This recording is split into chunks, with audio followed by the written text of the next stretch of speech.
ao Rio de Janeiro para encontrar com o Rodrigo Viga e te contar que o governo fluminense deixou de usar 3 bilhões de reais em verbas que poderiam ter sido utilizadas em algum momento da história recente para minimizar os efeitos de enchentes como aquelas do fim de semana. O Viga vai contar para a gente o que é que diz o governo fluminense. Viga. É o tal do planejamento que a gente falava agora há pouco, né? Meu caro Colombo, ouvinte, espectador, internauta da Jovem Pan, mais uma vez, bom dia para você e para todos que nos acompanham, claro, também para minha querida amiga Lívia. Nos últimos anos, de 2018 para cá, pelo menos 3 bilhões de reais em recursos de um fundo estadual, conhecido como FECAM, Fundo de Controle Ambiental, deixaram de ser utilizados, aplicados em obras de prevenção contra fenômenos da natureza. A gente sempre cita obras principalmente para enfrentar alagamentos, enchentes provocados pelas chuvas. No último final de semana, uma chuva torrencial por aqui, 12 mortes confirmadas, 2 corpos encontrados cuja a origem da morte não foi definida e 2 pessoas permanecem desaparecidas desde o final de semana. Os números, eles falam por si só, viu? Meu caro Colombo, 20 espectadores e internautas da Jovem Pan. Segundo o levantamento feito pelo deputado Luiz Paulo Corrêa da Rocha, que é do PSD, em 2018, usou-se menos do que 20% dos recursos desse Fundo Estadual de Controle Ambiental. Em 2019, bateu a marca de 28% de valores utilizados. No ano de 2020, foram utilizados 33%. Aí veio o governo do Cláudio Castro, esses percentuais subiram um pouco, mas a totalidade não foi atingida até então.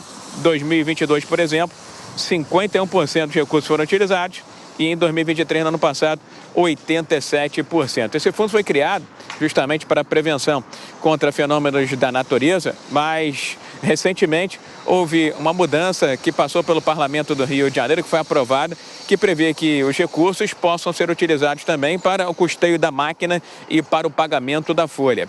O governo do estado do Rio de Janeiro está dizendo o seguinte, que realmente os recursos não foram utilizados na sua totalidade, mas os percentuais vêm aumentando, ou seja, os recursos vêm sendo utilizados com mais frequência, embora nunca se atinja a totalidade, nunca se atinja os 100%. E aí tem um outro detalhe, talvez em base àquela declaração do presidente Lula, que fez críticas a governantes do Rio de Janeiro que não estão dando andamento a obras federais de prevenção contra chuvas, incêndios, inundações, alagamentos.